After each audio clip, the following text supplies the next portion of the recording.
recorded live. Hello, everybody, and welcome to the Genesis Science Fiction Radio Show, a service of the Black Science Fiction Society.com website. This is the February 21st edition, 2014, and today we've got a doubleheader. We've got Joseph Wheeler III, and we have Damion Poitier.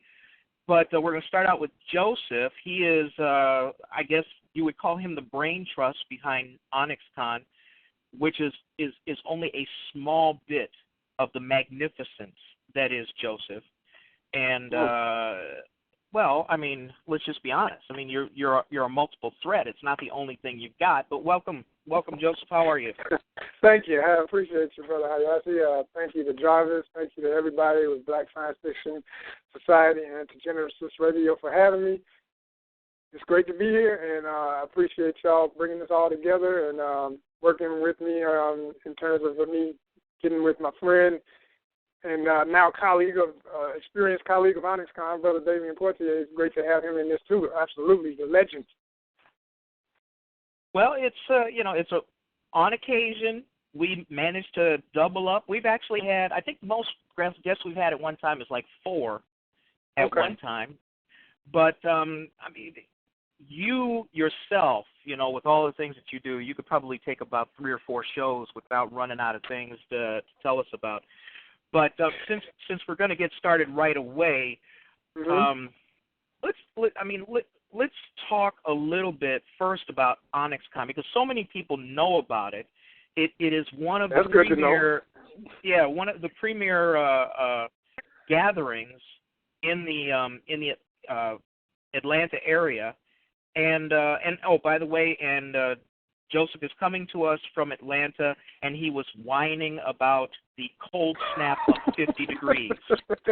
For those of you who live above the Mason-Dixon line, you can think whatever you would like about Joseph complaining about 50 degrees. Well, see, now you're gonna see what you're about to do before I can even get into the proper discussion, which I'm not going to let you get me on a tangent. Is you're going to have me talking about Snowpocalypse 1 and 2 in Atlanta, but we'll get to that later.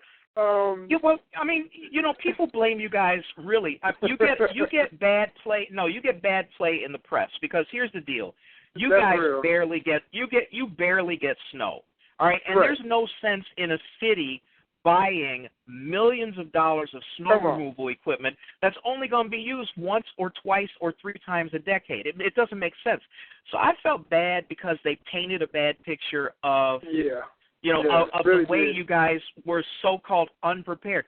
No, you were prepared, but you're ill-equipped because it was so odd. People don't complain in California about how California's government is messed up when they have an earthquake. It's like, well, why didn't you stop the ground from shaking? See, I mean, I'm just being honest. So I just want you to know that I wouldn't lay that on you guys, because it's a bogus, thing to pin on you, because it's just not financially feasible. And then they talk about, the airport this and this and this and this, but let's be honest, it just doesn't happen enough down there. So at least you guys came through it. Yeah. Yeah, I appreciate that coming from the shot tower, because I know y'all know about it for real. So. Oh man, we had 8 inches of snow one day, and then like 48 hours later, it was in the 40s and flooding, because of course the ground is frozen. So all that water from all that snow, we've got probably about, in some places we had 2 feet of snow just accumulated. But I mean, weather is weather. And people will argue, you still have stupid people trying to argue that we're not experiencing man-made climate change, but that's look real at California. Yeah. I wouldn't want to live in California right now. Maybe in all fairness, we might get in a little bit of that maybe when Damion joins back in. But to speak on what Onyxcon is, to break it all down for those who are not aware, Onyxcon, yes, Onyxcon is part of my movement company, the New Art Order, and what it is an event that celebrates the impact, contributions, and presence of the African diaspora in all things popular arts and all realms of imagination. So in that, naturally, comic books, video games, animation, all related genres of science fiction, fantasy, action, adventure, and all of that are included and we really try to definitely hit all of the notes of what is familiar with convention culture, but at the same time bringing about a different, not only a niche in the sense that we are representing the African diaspora, but also niche in the sense that we mix a lot of elements that you typically find in separate events. You know, for example, the fact we have at our main event in August, when I say that, and I'll break down why I said main in just a moment, but at our main event we have an art exhibition. We have an opening night reception for that, so it's a, you know, kind of semi-formal type affair where you get an opportunity to meet the artists. They get to speak on their work. You're in a world-class facility at Southwest Art Center located right in the heart of Southwest Atlanta on New Hope Road, for those who are familiar. And you also have the benefit of the convention the next day on Saturdays, and that is, you know, all-encompassing with 2 buildings filled with vendors from all over the country, literally. I mean, people come from everywhere local in the South to as far as California, New York, Chicago, the list goes on and on and on. And it's all a big part of the union family of conventions and the movement we call the Black Age of Comics movement, started by Tertel On Lee out of, guess where? Chicago, you know what I'm saying? So shout out to On Lee. I just did a book signing with him at the DuSable Museum a couple weeks ago. Yeah, he's definitely big-time family with the DuSable, and yeah, absolutely, exactly. So for those who are not familiar with Tertel, that's Turtel, first name, last name Only, Onli. He is known as the father of the Black Age of Comics movement. He's the first person to ever do a convention of this sort. Black History Note, you know, we keep it going 365. It's not about no one month. And on that note, that is why we have a second event for Onyxcon, and that is known as Onyxcon Sankofa. And Onyxcon Sankofa was named Sankofa as a subtitle because, for those who are not familiar, Sankofa is an Akan term from Ghana, or the Akan, the Ashanti peoples. They have a system of symbols and proverbs known as the Adinkra. And the Adinkra symbols are basically all-encompassing of various parts of life and represent different facets of every human being's existence, from, you know, how you treat each other, you know, your personal character, et cetera, et cetera. But Sankofa in particular is usually represented as either a heart-looking symbol, where at the top, if you can imagine a heart as it goes into the kind of V part, it curls in. That's Sankofa for those who have seen it, and it's like, oh, that's what that is if you didn't know. But there's also a bird that is looking back to its tail, and there's an egg, and that represents the fact that, you know, we know birds mostly lay eggs, come from eggs, and it's saying that the future, the children, if you will, the ideas of the future, you're looking back at your past so that you can move forward into your future with the confidence of knowing who you are. And the actual phrase that Sankofa spells out is go back and fetch it. So when we do Onyxcon Sankofa, what we're saying is that in not only participating in creating new visions in science fiction, fantasy, etc., and doing all these different arts, we are representing an old, ancient, even prehistoric culture that, you know, gets redefined with every generation. And upon, you know, acknowledgement of a movement like the Black Age that Tertel coined, it creates a new force and an identity that can continue where we support each other's endeavors. And that's in all these different arts that we do. But we want people to understand the history and know that, you know, we're standing on each other's shoulders. It didn't just start today. It's not going to end tomorrow. And the spirit of this cannot be broken down. You know, no matter what we're facing as a people, this is something that can continue on. It's all in, as long as there's creativity, there can be this vibe. And so we take that very seriously, and we hope that everyone who comes to Onyxcon understands, you know, we're a community event, and our main purpose is edutainment, so entertainment mixed with education. It's not just simply about entertainment, for no point.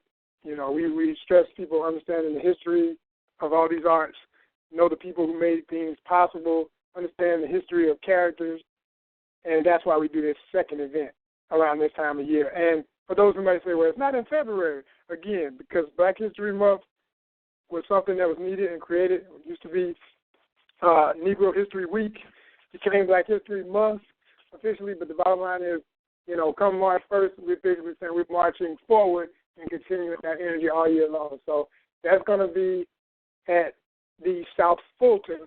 I had to stress South Fulton, not Southwest. We have two venues, and it sounds so similar, people mix them up. South Fulton Arts Center in College Park, Georgia, and that's at 4645 Butner, Butner Road in College Park, Georgia. That'll be next Saturday. Do not miss it. As this weather is breaking in Atlanta, I just know that whether it's cold or not, a lot of people, you know, like you just said, we don't have the excuse anymore. There's no snow, and hopefully we won't get any craziness and weather, but it's a great time to come out, be amongst your folks, whoever you are, and enjoy what we're presenting. We're going to have a great time. And let everybody know, you know, that this is a family-friendly event.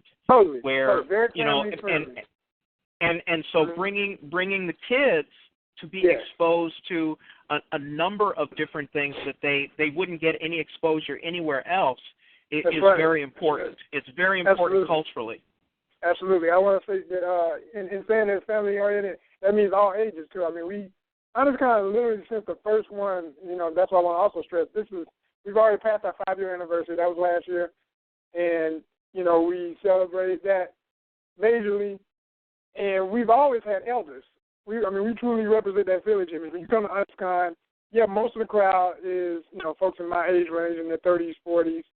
And you say 50s too, but I mean, it goes way past 50s, and you got folks who just, you know, it's a new day for what people call seniors. As people say, the new 50 is 40, the new 60 is 50. It's real. You know, it always, you know, blows my mind because I work with seniors, but not only do I see seniors that I work with coming, but people I've never met, and it always blows my mind to see them come in addition to seeing all the kids and the teenagers and everybody in between. So, yeah, it's an all-out experience to see everybody together like that, and of every culture, every ethnicity also. I mean, at one Sankofa, we've had people come from as far as, I'll never forget, there was a guy and his wife came from Kentucky, and we were like, wow, because this is, you know, the small mini convention version of Onyxcon. We would think, you know, it's not like, you know, the summer event. You came all the way from Kentucky, and the brother said, him and his wife said, you know, we came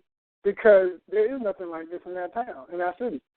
So, yeah, we had to come. And that just, you know, that touched us to no end. I remember I gave him a pack of books, comics, just to, you know, for making that trek, because we work with Criminal Records. Shout out to them. They always give us books to give away. That's more incentive for everybody who's a big comic fan. You know, we have contests and we have giveaways and things of that nature. Additionally, we play trivia at this event, historical trivia, show presentations. We have performances. We're even going to have a talking drummer direct from Nigeria, who's been living in Atlanta for a long time, Brother Baba Bisi. People in the Atlanta drum and dance community of African dads will know who I'm talking about and know that is like, you know, he is like literally a national treasure. And he's going to do a presentation for us at Onyxcon Sankofa. So this is real African history mixing in with all of these popular arts. You know, if you can imagine a talking drummer on stage playing a rhythm while you're buying your independent comic books created by black people, created about black people, representing the visions we keep saying we want to see more of. You're right there. It's there for you. It's happening at Onyxcon Sankofa. And the other thing to stress is that a lot of the art, a lot of the literature, a lot of the comics and things like that are not generally available, obviously, in mass market outlets. And it is important, you know, for people who are interested in maybe finding something for their kids, finding something that gives their kids a perspective about who they are, in, you know, and to, you know, for them to find comics even that display people who look like black people. You know, because they can see Spider-Man, they can see, you know, the DC, the Marvel crew. They can see all of that just about anywhere. But, I mean, let's be honest. There's a paucity of mass market media for kids that look like kids. One of the things that I mentioned last week or the week before was one of the cool things about Barack Obama being elected is that, you know, with kids now under 8 years old, they have never been alive during a time when there wasn't a half-black president or a president who looked like them. So, I mean, that's an important thing because when you know, kids are fueled, they're fueled by imagination, but they're also fueled by example. So bringing kids to Onyxcon and other like events is important in the sociological maturation of a black child. I like that. I like the way you put those two words together. Sociological. Man, what? Mature? Yes, I like that. Thank you. Dude, I have the finest sixth grade public school education you can get in Chicago. I tore the hell out of sixth grade, man. But seriously, I mean, people look at this. Oh, yes, it's a marketing opportunity, or it's a you get to see something that you wouldn't see otherwise. But it's educational too, because the other thing about Onyxcon is that for the most part, all of the participants are accessible. Okay, that's right. And from all the reports that I've gotten, and I admit I haven't been there. I really got to put in my my parole time so I can get out of this city. But I mean, one of the things that's really important is the fact that you have artists there, and even Turtel's a good example, but there are so many others where they are sitting there, and a child can come up, and when I say child, I just mean maybe under a preteen, right. And they can not only look at a comic book or look at a book or look at art or even look at a cool hat or a shirt or something like that, but the person who made it is right there. Right there. That's right. It's right there, and to be able to say, ask them, well, where did you get the idea for this, putting this bird on here, or whatever the design is, or whatever, and to have that kind of instant feedback feeds into a child's creativity. It's just, I mean, there's no, you can't diminish the importance of creating those kinds of opportunities for our children. Exactly. And the other great thing that I share with people when I've been passing out flyers for it is, they get excited just instantly, like you say, just from being able to see the difference in images. Like, for instance, on the flyer this year, we had two, one that actually went to print, sharing the backside with Black Science Fiction. So, everybody's getting representation, and that's because of Jarvis. Shout out to you again, brother. But basically, Chris Miller, very talented artist, has always been a part of Onyxcon. Started off just simply coming to the event, then moved into the vendor space, became a vendor, and fell in love with the idea of creating his own comic. I mean, Chris told me, and I'll never forget him telling me this. I was like, wow, man, thanks. But he said that, he had already been doing animation, and he had already been doing video game projects, doing a lot of the concept art involved with that process. But he had always wanted to do a comic and had not really, just really committed himself to say, I'm going to do that medium too. But as I'm coming to Onyxcon, that's what really prompted him to say, I can do it. So, to know that we're having that kind of impact, and I've got, a million other stories like that, those heart stoppers and, tear jerkers for me, it's just wonderful because that literally you're having that kind of impact on even the creative spirit of the artist to move into that next realm that they've been wanting to attack. But when they get around other artists, it's just like, when you're in college as an artist, if you went to art school or any kind of learning environment, you need to be around your peers to be encouraged sometimes to keep the fire, So, I definitely want to shout that out and say for all those who are not familiar with what I'm talking about, go to onyxcon.com, onyxcon.com. Check out the first image you'll see pop up. That's Chris's work, the family. And we call him the Sankofa family. He created those characters just for Onyxcon. And also, I have to mention my brother Mace, James Mason, M-A-S-E. And Mace did another image that we used as a digital flyer that's been all over Facebook. And we're going to push it out in some other spots, too, online and everything. But this lady, we call it a Lady Sankofa or a Sankofa lady. But either way, that's the character. And for those who have seen it, it's based on the tradition of what you find in anime with the mech characters, with the really cool textile suits, and she can fly and all this, but she's also rocking around her waist a piece of Bogolan Fini fabric. For those who don't know what I'm talking about, you've seen it probably and maybe didn't know the name for it, but it's especially worn traditionally in Mali, in Africa, in the country of Mali, and throughout Africa, but that's where it originated. And Bogolan Fini is usually made, it's mud cloth basically. And it's like brown, and he has the Sankofa symbol printed throughout it.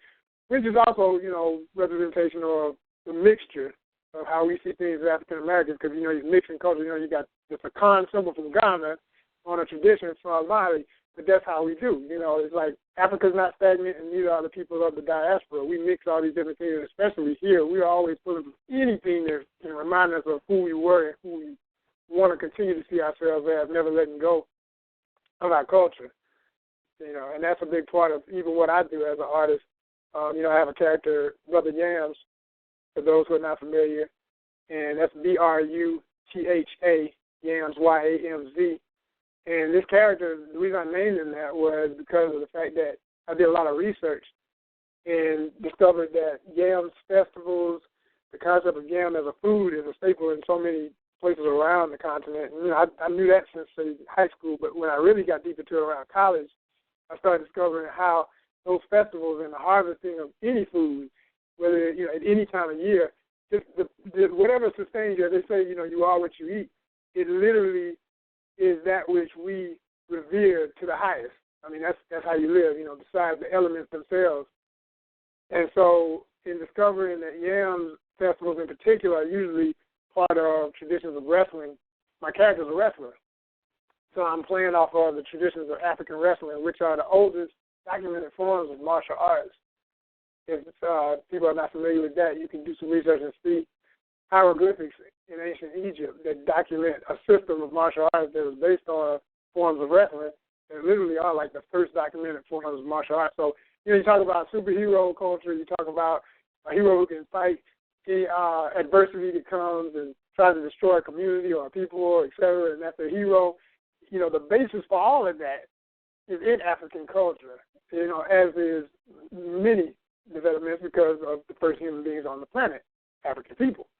So you can also, reference the fact that hero, I love this.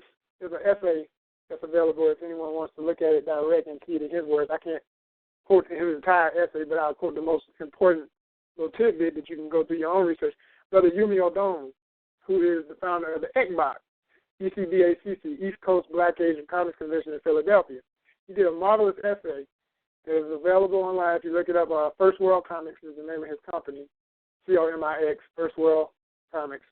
And he has a whole dissertation about the origin of the word hero coming from Heru, which is the Greek form of the god Horus, or Sa, the Egyptian Kemetic ancient wisdom. So, you even just speak of the word superhero, you're talking African. You feel? And these are the bigger things that we're trying to make sure people understand, when folks come to Onyxcon in general, but especially at Sankofa, that you get these bigger truths, because when you got that type of pride in who you are and who your people are, as a creator or somebody aspiring to create, you're going to manifest really great things because you don't have the handicaps of thinking, well, that don't have anything to do with me. We just need to do the black version of the well-established white character or whatever. You start to understand, I have right to say this is me. This is my culture, Well, I mean, obviously that's relevant. But let's look at the big picture. Let's look at everything in context in America. Right now, we have people in America, mostly Christian conservatives, who want to completely change history. They want to rewrite history. They want to leave out slavery in history books. They want to leave out the fact that, Africans were brought here against their will, enslaved and subject to horrible treatment, just so that other folks could make some money. And when you talk about revisionist history like that being thrust into the mainstream, when you have, a very concerted effort of people trying to negate history, trying to rewrite history, sometimes the only way our kids can find out, about their roots, and I don't even say that as the joke, about Roots, the TV show. Right. But in order to find out about their roots and the fact that, they come from a rich culture, you have to bring them someplace else. You have to take them to the library after school. You have to find them special books. You have to do this. You have to do that. Because it's, I don't want to just say it's white folks, but it is white folks. Well, it's people who look like white folks. People who look like white folks, are they're upset. I think is the nicest way to put it. But the deal is, they certain. I mean, you don't do a blanket comment on everybody because there's. Well, okay. Well, no, I can because when we're talking about a cultural imperative, those people who don't feel that way don't speak up and don't speak out against a new emerging status quo are just as much a part of the problem as the people who are fostering it. But here's the deal: you've got a half-black president who is visually black, who completely destroyed the notion of white exceptionalism in this country 2 times, and there's a backlash for that. You have whites, is scheduled to become a minority in 2040. We have these black age and conventions all around the country. They're growing. They're small. Here, bigger there, but they have staying power. What year is this for you, for Onyxcon? Is this? This will be the 6th year, yeah. 6th year, yeah. So this is the 6th year. And good and damn well, after the first year, people thought, well, man, I'm glad that's over, and we don't have to see that ever again. Who is that? And well, no, I'm saying maybe from a dominant culture, okay? And yet, there's staying power because the art speaks to people. And stop and think about it. When you talk about Afrofuturism and what it is doing to the culture today, it is not just perpetuated by black people because people of other cultures and other races are finding value in the fact that not only is it different, but there's an authenticity to it that they don't see in a lot of other art. I'm talking about literature, comics, and things like that. So this is a perfect time to introduce kids to the realities of where they came from, what their parents went through, their great-great-great-greats went through, and to look at the culture, the African culture, through a different perspective. I agree with that. Yes. Mm-hmm. Is Jarhead still here? No, he mutes out and lets me do all the talking. He's so cruel. Yeah, he's so cruel. Leaves me hanging. But I mean, seriously, when you look at that, and then look at let's just take the BlackScienceFictionSociety.com website. When you look at the fact that this is also the 6th, I think we're within weeks or a couple weeks of the 6th anniversary of BSFS, there's a longevity that we're talking about that's emerging. That it's only half a joke when I say when people said, "Oh, it'll never last," but look, it's growing. We've got over 3,000 people here. How many attendees are you estimating are going to pop through there this next Onyxcon? Well, let's put it like this. Yes. How many did you have last year?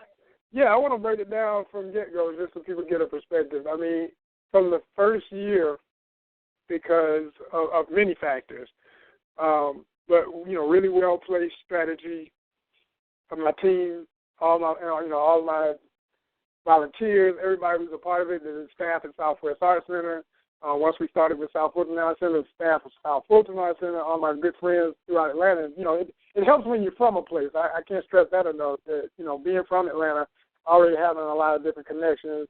WRFG Radio, 89.3 FM in Atlanta, always been a great supporter. We've been on WREK, that's Georgia Tech Radio. They had a show, well, they actually still have that show. The SCIFI Lab, I've been on there, done interviews with the likes of Fernando Reed-Dew and Stephen Barnes, brought them to the event. They were part of Onyxcon. They did a lot of interviews for us. Have worked with Auburn Avenue Research Library. I had to mention all these people because it's not really something, I don't mind talking the numbers, but I also like to stress that the numbers are because of all these great people who open up doors and opportunities to new things that need to create that equilibrium we're all looking for so this world can truly be the better place, in a real way when I'm saying it like that. Well, none of this happens alone. It doesn't happen alone. And being able to pull people together enough so they're excited enough to participate is huge. Yes. So basically, you're talking about an event that generally pulls 500 to 600 folks for the summer event. For Sankofa, it's been like 200 to 250, and we're looking hopefully to max 300 this time. As far as the summer event, I'm hoping to finally hit the 1,000 mark beyond. I really want to just knock it totally out the park. Right. And just and having a lot of great people who are at various stages in their careers, but are definitely the best at whatever they're doing or have been already doing great work, or what get people in the door. Because a lot of times, the other thing I have to stress that, I think is really interesting about all of the Black Age conventions, that people, once they actually come to these events, start to realize, I think it even helps the artists to realize this. I think some of the artists, and when I say, I'm not talking about all of my vendors in particular, but some vendors I've had who work professionally for, some of the mainstream companies, who've worked for Marvel, DC, Image, et cetera. So they've only gotten used to the culture of, and I'm not name dropping to insult any other convention. I'm just saying these are the other conventions they're used to, like the Comic-Con, the Dragon Con, all the very New York Comic-Con, et cetera. So they're used to that format. They're used to that structure. And I've had many of these artists come to me after they've been to my event, or maybe they attended EGBOC, in Philly, or they went to the Motor City Black Age Comics Convention created by Urban Style Comics creator Andre Batts up in Detroit. If they've been to any of these events, they realize it's a family vibe. It's a cultural element to the point it's so strong. A lot of people say, man, it just feels like home. I don't even feel like I'm at just a comic convention. I feel like, man, I'm at a family reunion with Black folk, having fun, but loving all these different genres that we're into. And what greater way of describing it. It works for me every time. I would say that because of that, the greatest thing that this whole thing has is that core element of culture. That, whether you call yourself a geek, I've even heard the term nowadays, people saying bleak and blurred. Personally, I don't subscribe to those titles. I never really, I can't get with that. You can put me on record. I never got with the nerd or the geek thing.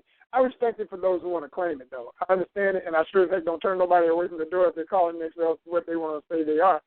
The thing for me is, I'm saying the way that's typically defined, we got something for anybody. You can come in the door and be like, I'm just the dude who used to read comics, gave up on comics, heard you on the radio talking about this. I've heard people saying that, too. I gave up on comics, and when I found out these kind of conventions were going on, when I found out these kind of creators are around, I got back on. I got back interested. Literally, these events brought them back, and these books from these independent creators made them want to collect again. So that's, and that's heavy, especially, I was talking about the different generations we have coming in. I have seniors that come in, you talk about people coming out of the convention with arms full of books, vendors coming up to me, hugging me at this convention because they're like, man, I sold out. You know what I mean? It's serious. It's serious, and it's because they're finally getting a chance to see what they've been waiting for a whole lifetime, some of these folks. And then, the kids, like we already established, they're getting introduced without, as long as the longer we have longevity, the more support we get, they're good to go for generations. And they won't, have to worry about getting old and saying, back when we was coming up, all we had were the mainstream, one-dimensional characters, and the one black guy who, when I was reading comics, the print color was bad, so they made everybody gray. You know what I'm saying? But what has happened over these 6 years is what started out as, and let's just be honest, what started out as a predominantly cultural event has evolved into something that has commercial weight. That I hate to say it. I mean, you can have as many cultural events as you want, and people will say, oh, yes, well, I was there, and, we had so-and-so from Harvard, or whatever. But when you, like you said, when you have people who are there selling their wares in basically, a fairly new venue. I mean, 6 years is not a long time, but it's long enough that you've got a baseline of people who, when they come there, they are now being subjected to, marketing and sales and things like that, like you would elsewhere. like you mentioned, San Diego Comic-Con and Dragon Con, all those other venues. So you're reaching your stride. There's a certain amount of commercial maturation that has taken place, which I think also gives you better visibility as well. And speaking of, actually, I'd like to, if you want to join me in this, Brother William, we can go ahead and introduce the other. You think we can go ahead and do that? Oh, no, that would be great. I mean, as long as we're not catching him in the kitchen making a sandwich or something. Damion, are you there? Good evening, gentlemen. I just wanted to make sure. I just told him I just wanted to make sure you weren't, in the kitchen making a sandwich or in the what I fondly call the library, and you know what room that is. Yeah, the office, as we call it. Exactly. Yeah, exactly. Yeah. So joining Joseph and myself is Damion Poitier, and he's an, I guess, actor and a stuntman. Would you say that those are probably your primary? I mean, the primary things people would know you for? Yeah, acting and stunts. I've since moved away from stunts and I'm concentrating on acting. How old are you? Old enough. That's the thing. When you reach a certain threshold, those bones don't knit as easily. Cut. Quiet on the set. Cut. Blowing up my stunt right away. No, it was more of an aspect of, I'm very interested.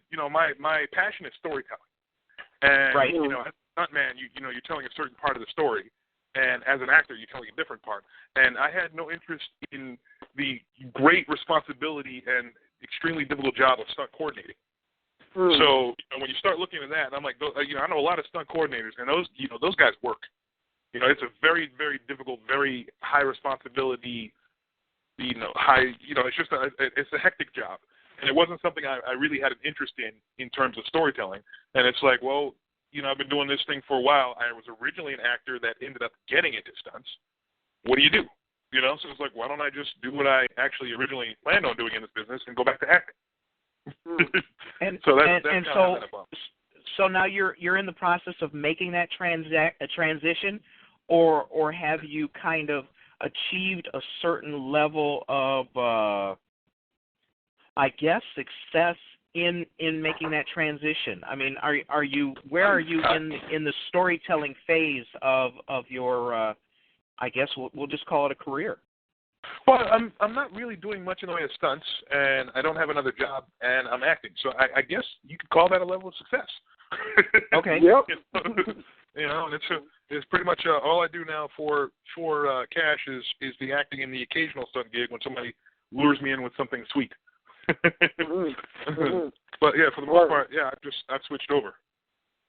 And tell people where they can see you in probably the most noticeable place that you can be seen right now.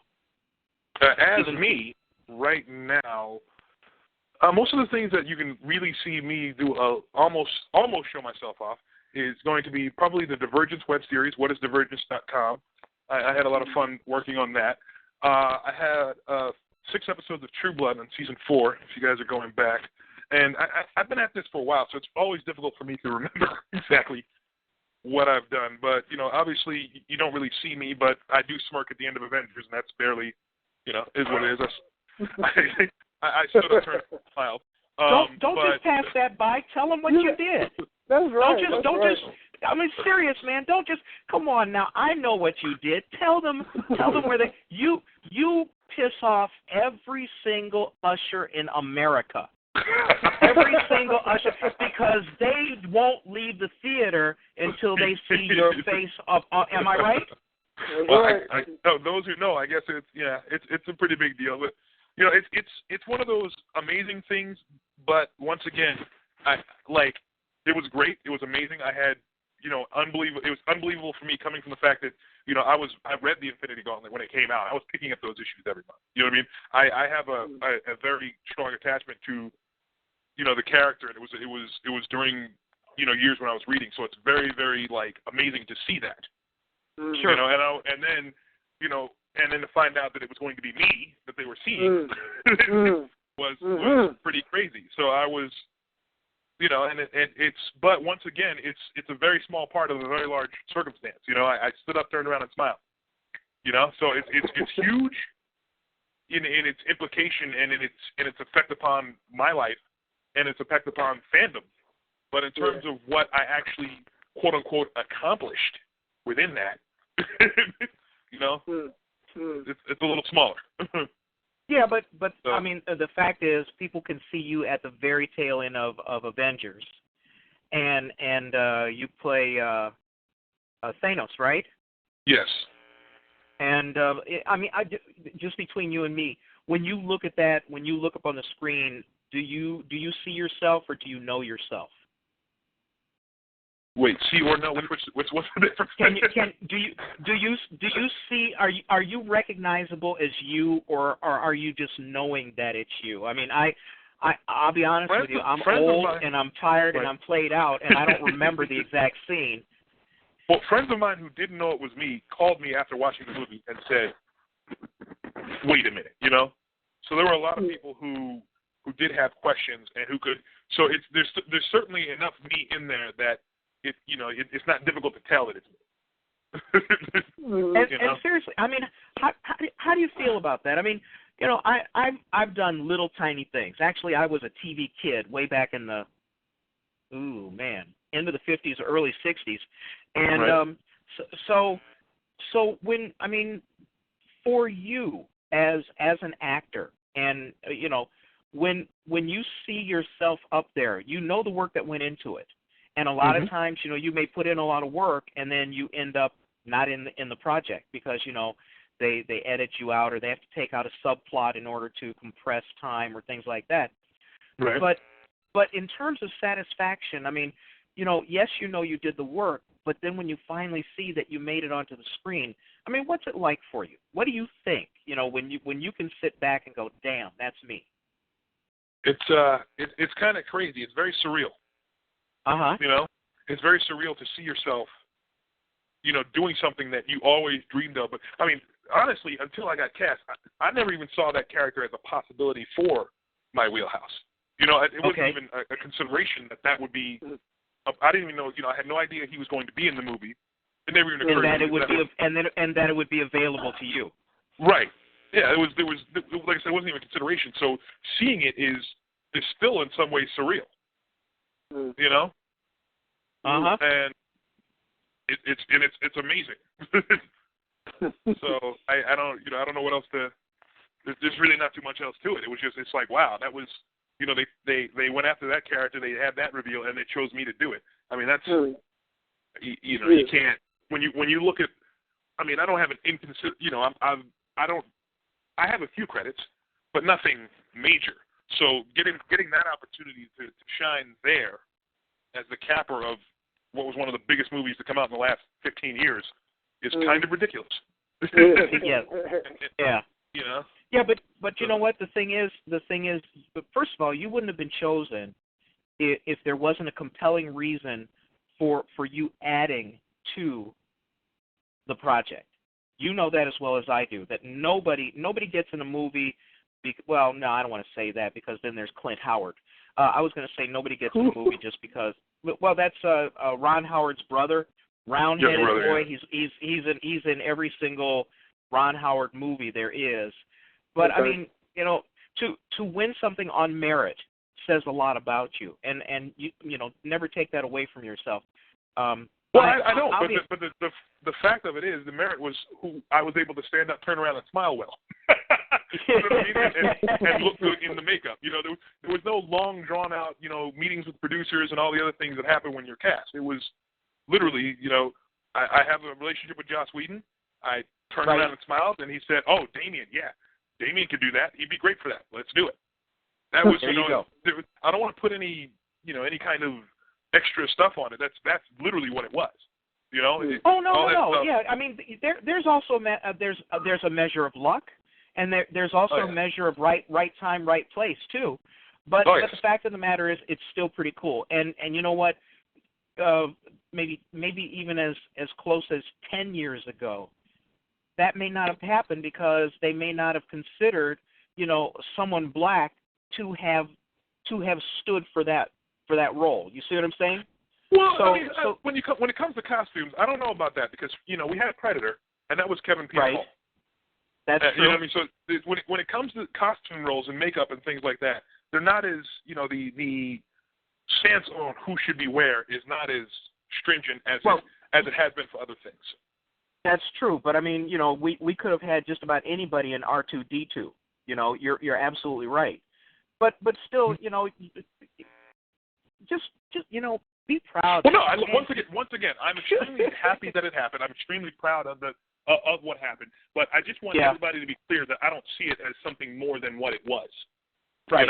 It was amazing. It was incredible. But in terms of what I actually did and what what I actually did, I see it for what it was. That's what I guess I'm trying to make clear. I got a quick one. Go ahead. I just had a quick one. I thought about this because when I was spreading the word for this interview, I was talking to one of my boys, and I said, yeah, man, and it's actually somebody who works over at Southwest Arts Center, so he had watched the interview we did with Damion at Onyxcon 5. For anybody who wants to check it out, you can look on YouTube. It's out there. And he was like, oh, so y'all going to be on together? I said, yeah, Damion's going to be in the interview. And so he said, man, I've been seeing that dude, like, big time ever since Onyxcon. I was thinking, well, it ain't just because of Onyxcon, but I appreciate that thought. But he said, yeah. He said, no, but he was bugging because he said, I seen him in, man, what commercial was it? He was talking about I said, Subway. He said, yeah, the Subway commercial. And I was like, yeah, he did that. It was like the pastrami joint. So for anybody that might be listening or whatever, yes, Damion is the pastrami guy. Had to pick that up if they're looking at the commercial because, they might want to know, Right. Yeah, no, that was, once again, something that was a lot of fun. Man, that was, that was one day. We spent all day shooting it, myself and Michael, we did all our own stuff for that. That was the other guy, spot. Michael? Yeah, Michael, okay. Michael Cartman. And we just stunt guy too? Yes. I figured. Okay. It looked like a stunt guy party, the whole commercial, Right. Well, I gotta say, we got real close real quick. When you're doing that kind of stuff to each other all day. Right. It needs to be friendly. Yeah. Oh yeah. So that was a great time. And if you look me up, I've done stuff. It's not like I'm not working. Obviously, like I said, I'm making my living doing this. It's just, sure. It's in terms of something I can point at and say, this is me. I haven't accomplished that yet. I don't feel. Yeah, and people who want to, look up where you've been and things like that. I mean, they can look you up on IMDb. Twitter, Facebook. I'm on. I just got on Tumblr. I'm on Instagram. Yeah, I've strafed social media. I'm across it all, but IMDb. I think pretty much most of the stuff I've done is up on IMDb. So that's pretty good place to look to see where I've been and what I've done. And I would stress, not just feeling like the homie, but Damion's work in Divergence and in Payday 2, which is from the video games. If you haven't seen it, anybody listening, and also I would add to that list Hunter Prey, the independent film. Those three projects, when I finished watching all of them, Hunter Prey was excellent. Thank you. Yeah, absolutely. And Damion is like, he's the main guy, other than the guy he's hunting. They're both the main characters. So I mean, it's like a Enemy Mine type thing for those who are not familiar. But look it up; it's really good. I would just say that with the Divergence and the other web series, the only thing that makes me mad is that I'm always looking for another one, and I'm waiting on them. And I think that's my general gripe with web series. But it was really good work on all of that. Thank you. Yeah, no, I had those were great projects to be a part of. A lot of fun. Hunter Prey was very challenging to. I mean, I'm glad the movie looks as good as it does, considering what we went through to get it. It was a very, very challenging shoot. We shot it all in Mexico. I was working probably 14 to 16-hour days in the makeup, out of the makeup. It was running around in suits of armor. We actually had the siesta every day between like 11 a.m. and about 2 o'clock because it was literally too hot to shoot. Wow. And I was wearing a full suit of armor, and then a lot of days I was wearing that full head of makeup, and I don't know if you guys if you noticed, Joe, but I had no nose. I was about to say, could you breathe? I mean, I had to breathe through my mouth the entire shoot. Oh man! Wow. Yeah. So, wow. Yeah. Yeah. And a lot of people don't. A lot of people don't know that. They go, well, actors, it's just easy stuff to do, but it's really not. Especially, I mean, when you talk about having to do a location shoot like that in a fairly, at least weather-wise, hostile location, it's not easy work either. So, I mean, the thing is, it's when it works, it's not easy. The thing about acting is, it's very, when it works, I feel it's natural, but it's not easy because you're actually doing. You know what I mean? You're not pretending to feel. You're not pretending to do these things. You're doing these things. You're feeling these things. The people that feed, they're not phoning it in. They're there. They are being in that space, having that experience, and that's when when you really, what's I'm looking for here, commiserate. Not quite the word I'm looking for, but good enough with the individual that's in the situation, because you can see that they're going through it, and they bring you in through that. Right. So it's not now.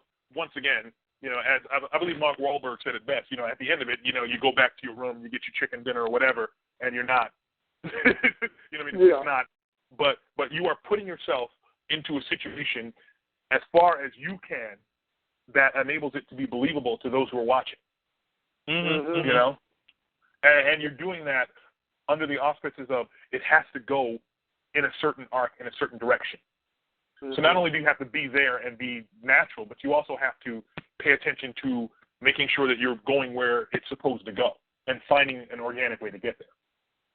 Well, you have to be true to the telling of the story. Otherwise, you wind up with something that is obviously lacking. Right. Yep. Yeah. So, and it's a challenging thing. It's a very challenging thing to do correctly. To do authentically and to do believably. Yeah.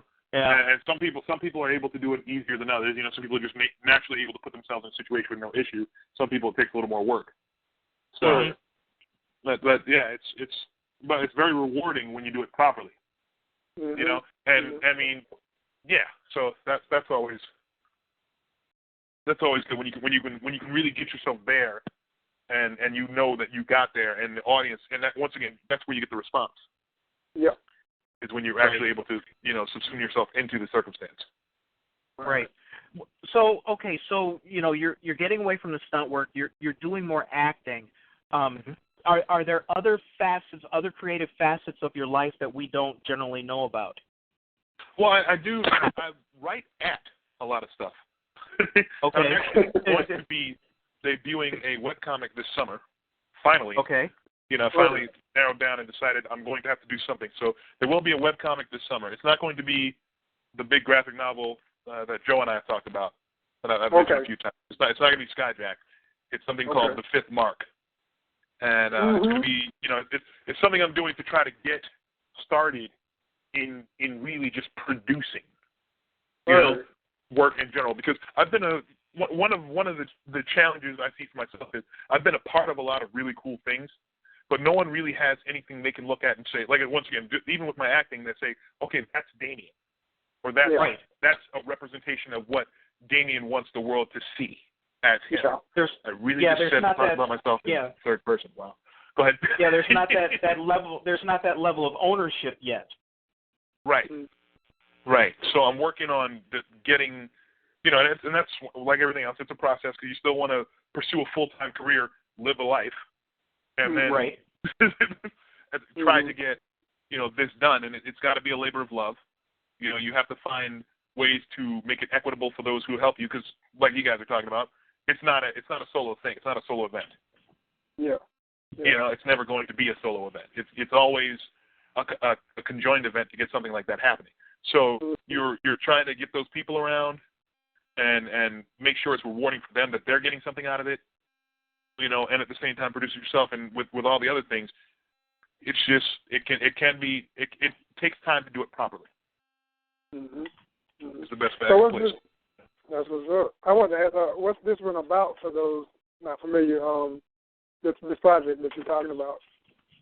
Well, the fifth mark is it's kind of a, everything is a derivation of something, but it's kind of a distillation of a lot of the concepts I liked as a child growing up, and I'm kind of putting in an alternate world. And let's see, what can I say without spoiling too much? The world is. It's not very much like our world, and the circumstances are, years ago there was a great war, and the head of the quote-unquote bad, group was put into a prison. And he's been in this prison for 50 years, as the kids are saying these days instead of 50. But so he's been in there for 50 years, and all of a sudden the prison starts to crack. And they're like, well, that's not good, because when he was out before, he caused a lot of problems. All the guys, put him in the prison are not around anymore, or not in the same circumstance. What are we going to do? So they find this, plucky youngster that they think can help with the situation, and he goes to help. And without spoiling too much, hijinks ensue. And the truth of what was going on. I've always been. You guys were talking a little bit about history earlier. I've always been a big fan of historical leanings and things, and the fact that history is written by the winner. You know what I mean? So, I think earlier you said that history, that they're trying to rewrite history. History's already been rewritten many times. Of course. Of course. It's like we're what we know as history is very, very far cry from what actually happened. So that's one of the themes that I get to kind of investigate in this story that's going to make me very happy. Is I get to investigate the fact that the history has been changed. What this kid and a lot of these people grew up learning is not the truth. And when this circumstance comes up and the events start unfolding, you come to start learning some of the actual history of what happened. 50 years ago when this guy was in prison. So it's kind of a chance for me to play on heritage, history, learning about yourself. The lead guy is an orphan. He doesn't know who his parents are. He's got abilities that he doesn't know where they come from, and he's developing these abilities and learning about himself, these abilities on his journey, and he learns quite a bit about himself, quite quickly. And it's just it kind of plays on some of the themes that that I feel are well specific to any minority, any minority experience. Yeah. The slight displacement of being in a society, in a civilization that counts you as other. Right. Sure. Yeah. So it's kind of me playing with those themes, and hopefully not a ham-handed method, but a relatively effective one.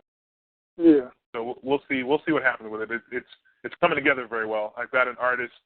His name is Alan Hubbard. He's actually apprenticed under Ryan Benjamin, who I'm sure you guys are familiar with as an artist. He's done quite a bit of work, and with DC and Marvel, and he's got his own things going on. So that's kind of what's next. And then I have a few scripts I've written. I'm writing a book. I'm writing my main baby graphic novel called Skyjack, as I revealed at Onyxcon. And I'm working on obviously Geek Cred, which is a series. I had to check out the name. I know what you're talking about now. Yeah. So and Geek Cred, which is my friend Daniel Beals. We worked together on. He was doing production work, and we caught up on 3 different shows. He was working on the show, and then I come in and work on it, and we kind of started talking. And then I saw him on another show, and I believe it was Parks and Recreations, Tree Blood, and Dollhouse. So like we individual, not even knowing, we ran each other on those 3 shows, and we kind of started talking. And I played a small part of one of his short films called The Zombie Whisperer. And we kind of became very friendly, and we started talking about doing bigger and more projects. And he came up with he had this idea that he had a while ago that he presented to me called Geek Cred. And Geek Cred is it's a situational comedy that takes place in a comic book store. So it's kind of like The Office or any of those other type, Parks and Recreations. It's that kind of show where it takes the store and what they go through on a daily basis. And seeing as how most of us are fans of comics, we've seen it from the outside. Now this is taking a comedic look at the inside. Like these other things have done. So, and we're running an Indiegogo campaign for it, and I think we're at 30. We got 35 days left. 35 or so days left, and we're asking for the minimum, which is 36,000. I think we need 36K to get the thing out. Obviously, if we do better, we can get it out, completely effectively and done, and put some bells and whistles on it. But you can find the link on my page and my Twitter. I talk about it, at least a couple times a week. So that's something I'm working on. There's rumors that there's going to be more to Divergent. So we're still working that out. Oh yeah. Oh, they're going to bring. They're thinking of bringing more back. Well, we never did a season finale. Okay, good. No, that's great. So we're talking about doing that. I'm still stuck on the last scene. I still see Damion telling. I won't get into it too deep, but his character. Let's just say he gets legs again, and at that point I was like, all right, now let's play. Where we going with this? And I was like, never mind. Yeah, that was so much fun and a great opportunity for me to, play the same guy two very different ways. Oh man, yeah. Yeah, it was, and I got to be the mouthpiece. I got to do all the technical explanation for what happens in the series, which is, also very cool. Mm-hmm. Sure. He's a smart guy. That's right. Yeah, exactly. Well, smart enough to know what's going on, but that was a lot of fun. And like I said, hopefully, actually needed to call Dan and talk to him about what's going on there. But we've talked about getting back together and finishing it up. And there's still more being done on Payday. There's going to be downloadable content for the game that I believe they said at some point I'll have to go back in and record, and we're going to be shooting some more voice, some more voice work for the game, and I believe we're shooting more episodes as well of the web series. Mm-hmm. So those are good. There's a series called Living. Wow! Did I really just blank on that? There's a sitcom that I was a part of that's coming out. Starts in March. I'm trying to remember the name of the show. Wow. Are you talking about I'm horrible promoter. the on BT? Are you talking about? Oh no! Oh yeah, Real Housewives of Hollywood. No, not that one. There's another one. I was on hold the entire season of Real Husbands of Hollywood this year, and they never actually got me in there. So I was supposed to be somewhere in on season 3, but I guess the timing and the scripting never just worked out for me to get in there. So perhaps I'll be back for season 4. But I had a great time on season 3. Season 2, and it was a lot of fun, and everybody I worked with was amazing. Like that crew, and the stuff you saw was a step down from how raw we got. Yeah, I'm pretty sure. Kevin Hart's present, and that's all I got to say. When Hart is in the room, Yeah. Yeah, if you actually watch that, there's at least a step, maybe 2 steps down on rawness on what you actually get to see on television, as opposed to some of the takes we had for what we did. But that was a lot of fun. And like I said, it's been a great ride so far, and we're moving forward, and there's more coming. You had to remind me of stuff. I can never remember everything I'm doing. Yeah, but see, the good part about that is you're always busy and you're paying the bills. Oh yeah. Mm-hmm. Yep. That much is true. I am busy and my bills are paid. One of the things I would like to ask is, when you get closer to getting a couple of these other projects, especially your writing projects, done. Always, if you would stop by BlackScienceFictionSociety.com and post up the information, if you got appearances, signings, anything like that, put them on the events calendar on the site, so that people who want to support you can come out and do so. Because there's people in your neighborhood all the time who may say, oh, you know what, I don't have anything to do this weekend. Let me go look at the events calendar and see who's doing what. And it's the same thing for Onyxcon, for all of the kinds of events that everybody in that creative universe is doing. Because if we don't support each other, we're really missing out on a bet. That's the thing. Oh yeah. Well, because yeah. Well, I've said it many times. Oh, are we going? We're getting mixed up. You go ahead. I'll get in after you. Go ahead. You say you can ask another question. Where were you going? I'll cut you off. Oh no, I'm good. Okay. I'm good. I'm just here to make sure you guys look good. Good, excellent job. Thank you. The whole point of the thing about I've been doing a lot of studying on this because I grew up reading science fiction, fantasy, all these different comic books, playing Dungeons and Dragons. But these are all things I did a great deal in my formative years. And when I got to the age where I was really ready to start attempting to perform, there's a dearth of characters for me. Right. That are especially notable ones that people will actually, throw some money behind. And I found that very disturbing, and that really started a discovery journey for myself of what it is to be, a Black American.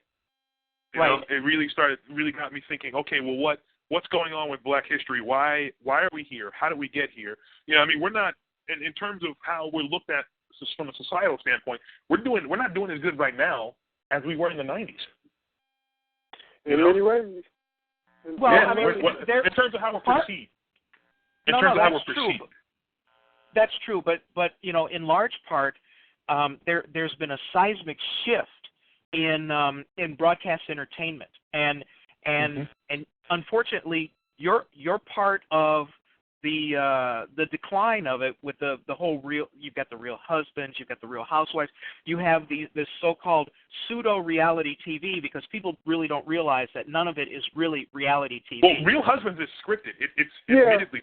They don't exactly. No, but what I'm saying is the shift is there. In terms of what's being presented to the consuming public, and to what you said about when you talk about science fiction, when you talk about good drama, when you talk about all kinds of broadcast entertainment for the average, for the masses. Still, our roles as people of color, and that's all kinds of people. They're just as guilty with Latinos as they are with blacks. And really, when was the last time you saw a Native American doing anything on television? And the last one you think of is Tonto or whatever. So yeah, it is tough. It's tough finding those things. And what's happening now is Black creatives are now realizing that in order to try to get something like that on television, we can't rely on anybody but ourselves. And so you have a paucity of resources because it takes good writing, it takes creative people who are smart, and it takes money.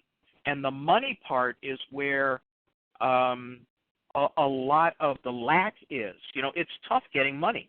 I harp on this almost every other week, but if George Lucas couldn't find money for Red Tails, and it wasn't so much just because it was black, but these guys were a huge part of American history, and yet nobody would front the money for that because it was an all black cast, and it was about black folks. So and plus at the time, I don't like to ascribe, whenever I look at a problem, especially something that has obvious racial components, personally, I like to try to take a look at the surrounding elements and the surrounding experience of what's going on with it. Like I've come to a realization about, everybody's always, a lot of times it comes up, this has come up numerous times, if you don't mind me, slight, what's the word for here? We can do this, segue. A lot of times it's come up that, talking about why don't they make like a Black Panther movie and what's all this and what's with the Hollywood formula. It's actually pretty simple, from my understanding. Basically, concept A plus actor B equals money C. Exactly. That's it. So you take concept A and you need actor B. Now the problem is, in this case, there are very few actor Bs. There are very few black actors that equal money. They don't. You think about it. They're spending. Go ahead. Or match well with concept A, because of societal expectations. You're absolutely right. You're absolutely right. But they are looking at these concepts, and they're trying to figure out, because there's a large amount of financial free money that the blacks have. We have a great deal of money that we're spending. Yeah. And one of the things that they've come to understand, this is classically true, is you don't have to put black people in something for black people to go see it. Absolutely. So that's not necessary. So for signing so there's no real impetus to really push for black actors because we'll go see it anyway. Exactly. You know, it's starting. Yeah. People are starting to become aware of it, and it's starting to support these, alternate and independent productions. But it's not necessary. So until it becomes necessary, or until someone does it in a way that they can quantify by way of their formula, they're not going to do it. It's not going to happen. They can't. You're betting hundreds of millions of dollars and jobs and the course of careers. You're betting all that money on these things. You know what I mean? And it's like, of course you're not going to bet that lightly. And there's a lot of societal strictures around it that have resulted in the circumstance we find ourselves in now. But they're not. I mean, when's the last time Hollywood really tried to do something original? They're not. What they're doing is looking around and seeing stuff that's working and then capitalizing on it. You know what I mean? It's like, wait, that works. Okay, do that again.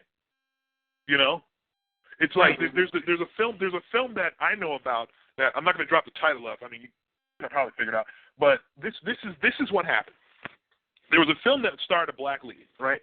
And it was at Sundance, and it did extremely well in terms of the Sundance crowd loved it. Everyone loved it. They were all super excited about it. And it was purchased by a major company, right? And this is when I really understood. When I heard about this is when I really understood how Hollywood works. It was purchased by a major company. Now they looked at the lead of the movie, and they said, okay, who is this guy, and who watches his movies? Who watches movies he goes to see? I mean, who goes to see movies that he's in? And the demographic for movies that he's been most successful in is not at all the demographic that the movie that they bought was aimed at. Right. So but the demographic that they tested it with was the demographic that he has shown the most earning with. And considering it was across purposes, the movie did not test well and got an extremely limited release instead of the wide release that would have made it extremely popular and just do very well. Yeah, that would have actually made it financially successful. Exactly. If they had promoted it properly to the proper, but they don't think like that. Somewhere in the lineup, it's broken. They don't think, okay, who is this movie aimed at? That's not right. That's not part of it. They say, who is the most successful part of this movie, and who goes to see that person's movies? That's the equation. So when you look at that equation, it's very difficult for any minority, let alone blacks, to find their way to success. When the average American, the thing we're used to seeing, the thing we all go to see is we plunk down $30 for that 20 to 35-year-old white Christian male, that's going through this crazy adventure. And it's Luke Skywalker over and over again because that's what we've been trained. To see, even the past 15 years, we've been trained to ask two questions when it comes to movies. Think about how often these questions come up when it comes to movies. Who's in it? And what's it based on? 15 years ago, you never asked that. Well, I mean, that yes, you're talking about mainstream. That you're absolutely right. But then there's also niche markets that are being filled very well, too. I mean, look at the low-hanging fruit that Tyler Perry manages to pluck every single movie he puts out there because he's got a built-in audience of a known demographic that's going to pull in X amount of dollars no matter what. And so again, that's also another deal. Oh, I'm sorry. Go ahead. His deal is a distribution deal. He produces those movies himself. Exactly. Lionsgate does they do the promotion and they distribute it, but he does all those movies. I don't know if you noticed, a few years back there were no Tyler Perry movies for like 3 or 4 years. Basically, they looked at what he was doing and said, "We want a bigger piece because you're making a lot of money." And he said, "No." And they said, "Well, we don't think we need to distribute your movies anymore." And he said, "Fine, I'll go back and do plays." And he went and did plays for a few years. And then they were like, "Wow, we're losing out on all the money we were getting." So they called him back in and were like, "Well, we're good with your with your distribution deal. Okay. Films again, you know. So and you know, so you look at things like that, and there are so many. You know, not being in the position, I can't understand why somebody like that wouldn't produce a science fiction or fantasy or something. I don't understand it. I haven't sat down and talked with the man. I'm sure he has his reasons, you know. But coming from this end, I don't understand why it's not being done. You know, so the only thing left is for us to do it. You know, it's for us to do it on a smaller scale. I mean, you got people like R.L. Scott who just. You know, he's about to do. Yeah, he's about to do. What's the name of the project again, Joe? Oh man, you put me on the spot with it, but yeah, I know. Well, I'm on the spot with it too. I know it's a long word. It's like the something. The king. It's the king of something. You know, maybe. Well, no, he's got the kingdom going. No, but the vigilante movie that Mace drew that he's about to do. There's like a superhero movie that he's about to do. Oh dang! Now I'm like, what is that? Hold on. Let me look it up. He's about to do a superhero movie based off of urban superheroes. Okay. Yeah, and it's. What is it? Wait a minute, you talking about my homeboys joint? You talking about Street Team? Yes. Street Team. But let me put that back in perspective for those who heard me talking earlier when I was talking about Mace. One of the artists that's involved with one of the character properties as part of Street Team, because Street Team is a collaborative of different properties by different independent black artists. They all got together. I know every guy in the whole crew. They're all my homies.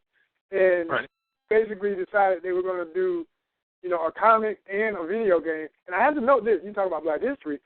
Street Team's PC, made for PC, because I know somebody be like, that ain't true because it was the first all-black cast and created PC video game. Nice. You know, independent. Straight up. Very cool. So, you know, they did that, and then like you said, RL, man, you dropped. I remember, exactly. He's about to do that. I didn't realize. I remember some talks about it and everything. It coming out on some forum from back in the day, Hero Talk, which is part of the Museum of Black Superheroes.com, or BlackSuperheroes.com is the Museum of Black Superheroes is what it is. There used to be a forum called Hero Talk, and I remember them dropping something about that way back, and we were all amped, like, oh, man, that's crazy, wow, you know, so and RL, that ought to be awesome. I've heard some whisperings about it. That's still going on. They're still putting that together. So when you look at, you know, but that's what's going to happen. That's what has to happen. Somebody has to put that together, you know, and then that gets out, and it makes some noise. And then once it makes some noise and it becomes successful, then Hollywood's going to go, look at what happened with Blaxploitation. Blaxploitation is a perfect example of what has to happen for there to be a resurgence, in my opinion, for there to be a resurgence of black films, of black high concept or, you know, bigger films. And even within Blaxploitation, they completely, you know, took wow, I am blanking on names tonight. They completely took the whole meaning of the film in a different the whole meaning of the genre in a different direction. Right. You know, because Melvin Van Peebles made a very, very strong statement with that movie, and you know, it was within popular black elements, but it was expanded beyond how they're viewed.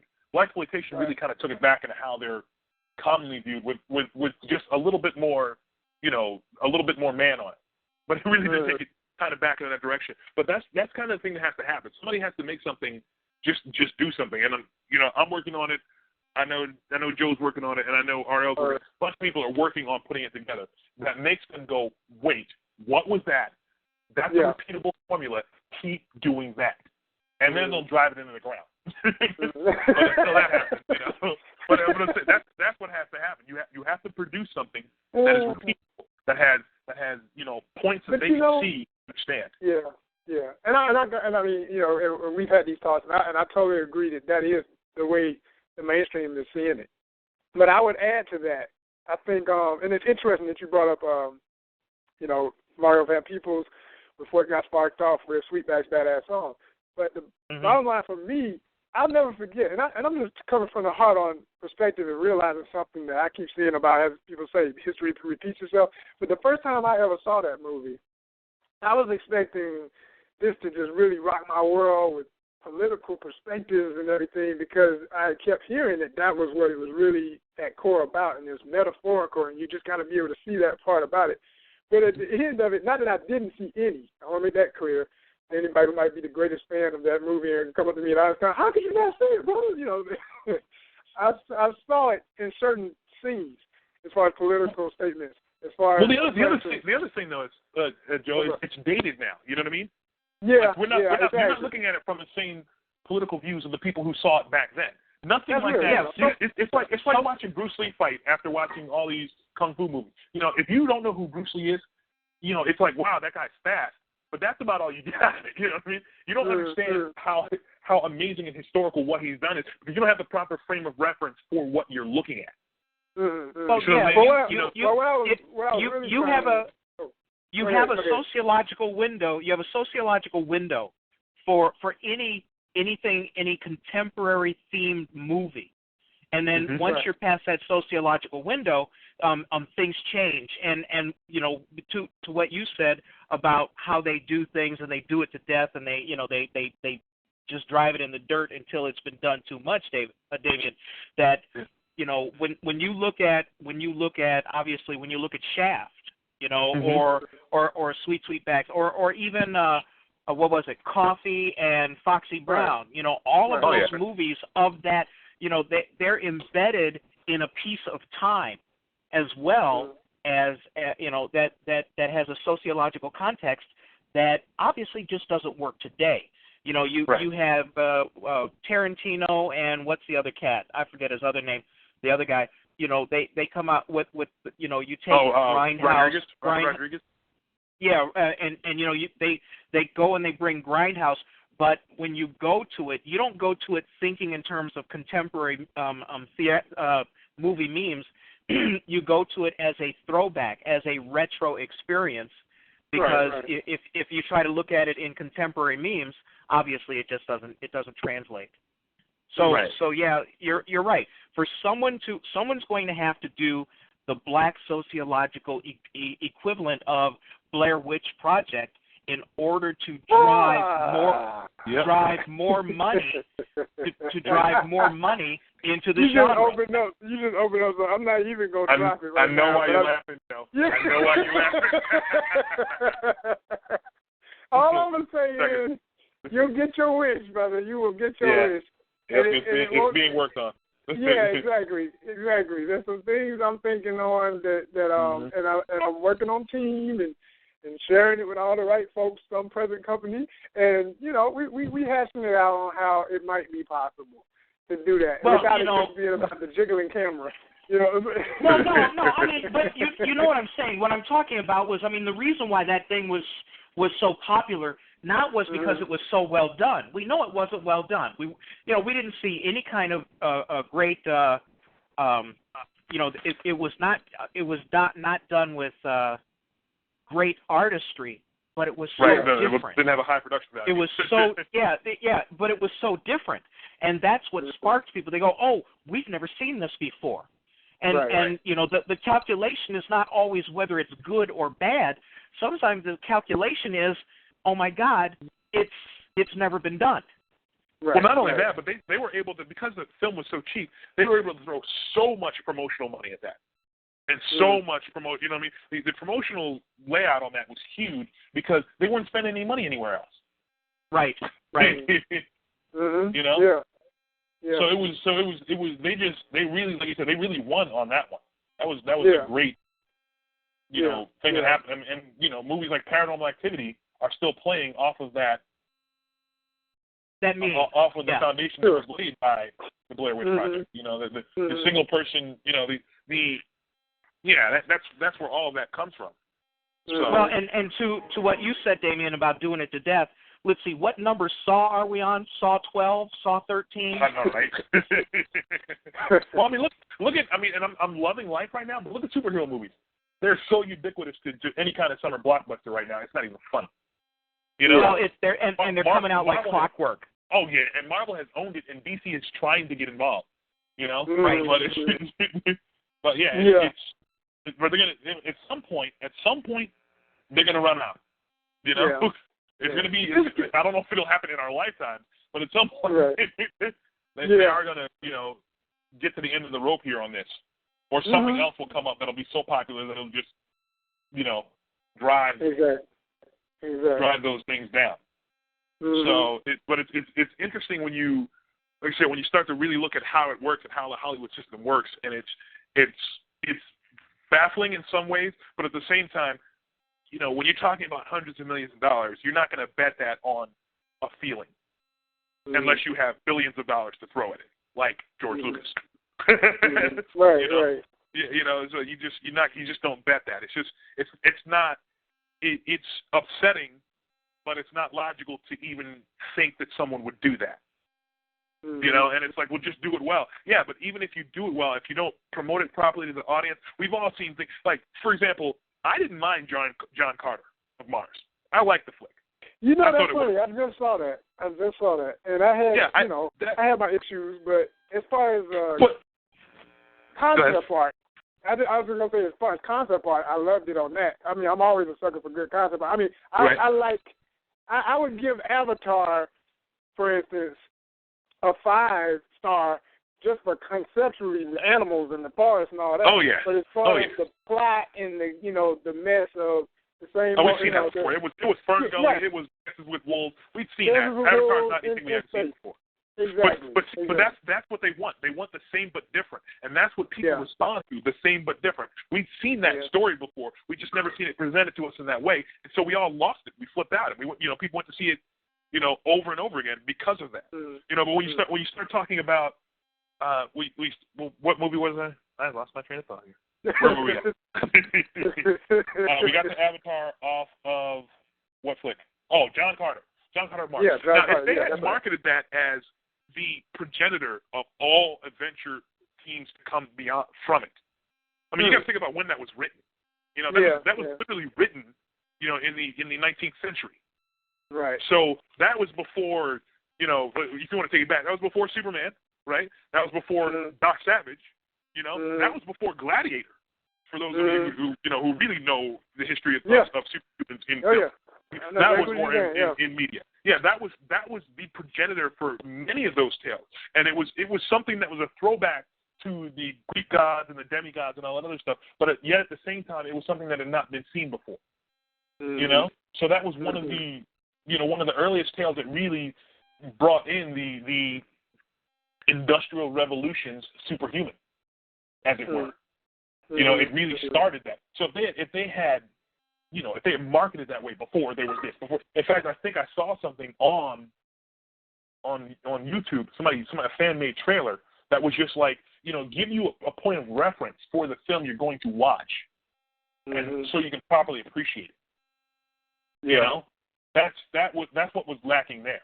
Was a proper point of reference for that film, because as it stood, like I said, I didn't mind the film. I thought it was a good film, all things considered. It worked for me. I guess it was a film that worked for me. Yeah, it was executed well, and you're absolutely right. It was not marketed well at all to a conventional American audience. They went there thinking one thing and they got something else, and you know how fickle Americans are. It got panned word of mouth because people were going there expecting one thing and got something else. And that's one thing. That's one thing that's very important, is to build. You have to build an audience for your product, and you have to build an audience that's expecting it. So when they get there, their expectations are met. You know what I mean? That's the challenge. You can't just put out something amazing and be like, people are gonna love it because it's amazing. No, you have to build it up. They spent 15 years building this. I'm gonna put this actor with this concept that's based off of this, and you're gonna watch it. They spent 15 years building it, and now it's fully blasted. It's fully realized. A plus B equals C on a very, very, on a dominant point. Then they run into things like some shady areas, and you have trouble, and you don't have a solid methodology. But Lone Ranger actually made money. It just didn't make the money they needed to make to be considered a success. And a lot of these things are not doing as badly as we're being led to believe they're doing. They're just not doing as well as they wanted them to do, and well enough to merit going at it again. Once again, that A plus C plus A plus B equals C equation is very, very firm. And if you don't meet your C, you know, they're not happy. Yeah. And it's not that C is not what they need to make. C is what they want to make. You know, I want to give you $10. I want you to give me back $10,000. Right. You know? And there's the financial aspects. You know, we see a lot of movies. Well, like The Lone Ranger has made a lot more money than people would think, but it made it later. You know, it didn't make it in the first 2 weekends. And unfortunately, those have become huge, and that's exactly. Pivotal, and unfortunately, you know, the expectations from a financial point of view and from a marketing point of view is if this doesn't have legs in the first 2 weeks, then people automatically discount it as somehow being a failure. And we all know that so much of an investor return comes from foreign distribution. But they get they don't get the full money from foreign distribution. Oh no, they don't get the full money. But what happens is, when the movie is moving out of the, you know, it's like the dropping the rock in a pond. Okay, you have the big splash in the middle. That's your first 2 weeks. Right. But you're still getting money ripple going out. But by that time, the publicity is gone. The buzz is gone. The word of mouth is gone. And so go ahead. Well, the overseas gross it adds to the total gross of the movie. But the American producers, the producers from here that put that movie together, don't make the same money overseas as they do here. So Absolutely. if they make $100 million overseas, they don't get $70 million like they do in America. You know, they get maybe 30, they get maybe $30 million. They get about a third. Yeah, so it's not. So when it does very well overseas and when it does very well in the aftermarket, that could tempt them to do a sequel, but it has to do extremely well, especially like DVD sales and digital sales are actually becoming very much more prominent. But DVD and Blu-ray sales are huge when it comes to deciding what's going to happen next with the project. Yeah. In my understanding of what's going on with Hollywood right now. So. Yeah, and once again, everything I say obviously is based on my experiences and the information I collected. So don't anybody think I feel like I'm an authority on it. I don't. Oh man, I was just doing my thesis on what you were talking about. Well, hey, I'm a fanboy. I know how we do things. Yeah. Absolutely. Hey, absolutely. They go crazy with it. So I just want to make sure that I'm. Go ahead. No, I was just going to say, in reference to how all this, to me, when I look at all these factors and compare it on different levels that they are, because you got Hollywood level money. When you talk about A, B, and equals C on Hollywood, financially, we're talking millions. That's why I laugh when, folks say, it didn't do too well. I'm looking at the numbers, I'm like, $9 million.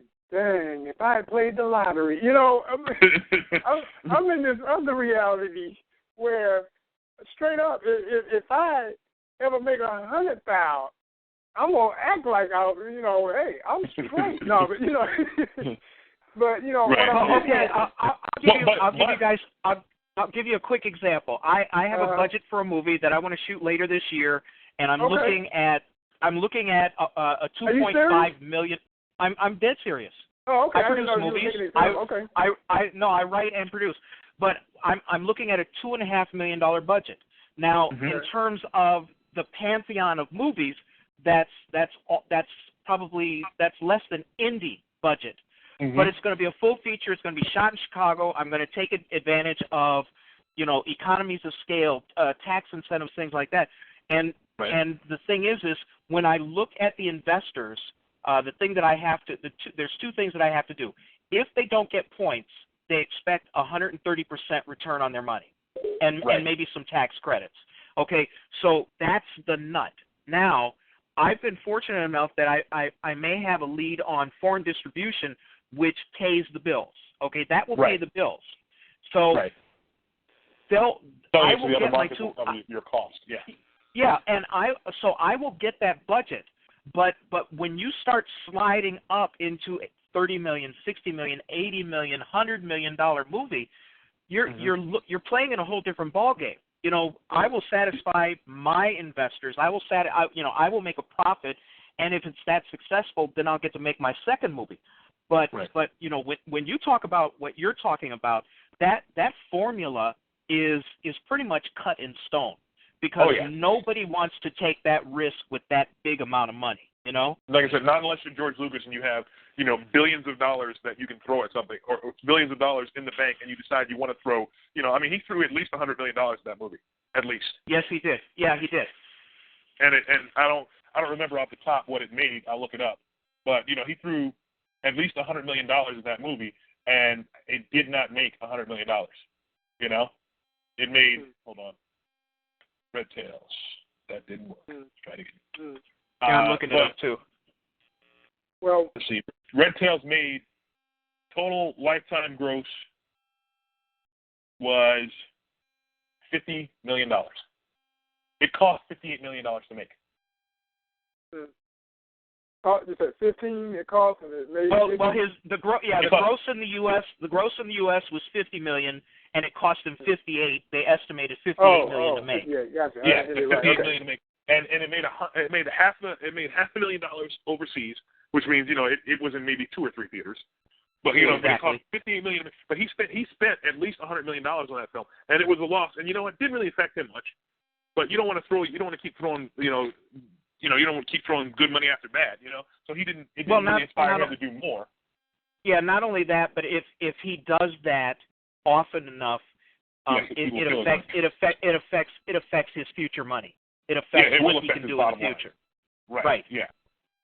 So you gotta really start to look at those things when you start to consider how these things work, and you have to have a mind about this when you're pushing yourself forward. When you're moving forward. I'm like, I believe it was on The View, and one of my acting coaches said this on it was not The View. It was the The Voice. The Voice, okay. Yeah, Justin Bieber and Usher were talking, and Justin Bieber was like doing a guest host thing, and Usher looks at Justin Bieber and he goes, "What do you think?" And Justin Bieber goes, "Wow, he was great. I really liked him. I loved him. I thought he was great." And then Usher looks at him and goes, "Do you think he was great enough for you to write a $5 million check for him?" And that's the yardstick, and people don't realize that's the yardstick. That's the calculation that the people who actually fund these things make up front. It's not a matter of popularity. Popularity doesn't play in that at all, because you know what? You could hate somebody's guts, but if people go and see him, look at James Woods, or certain actors, if they have that draw, if they can pull down that money. That's the calculation, and that's the only calculation. You can act any way you look. I mean, Tom Cruise, for example, has had some very, very questionable things happen to him media-wise, but the man still keeps making money, movies, and his movies keep making money. So as long as his movies make, somebody is going to be like, let's do this. I've heard horror stories about some of the B-list actors that that started to almost go A and then didn't, and just the way they some of the things and antics and things they get us to on set. But you know what? People go see their movies. So people are going to put up with the crap. I mean, Lindsay Lohan is a perfect example. She goes through, she went through a bad time.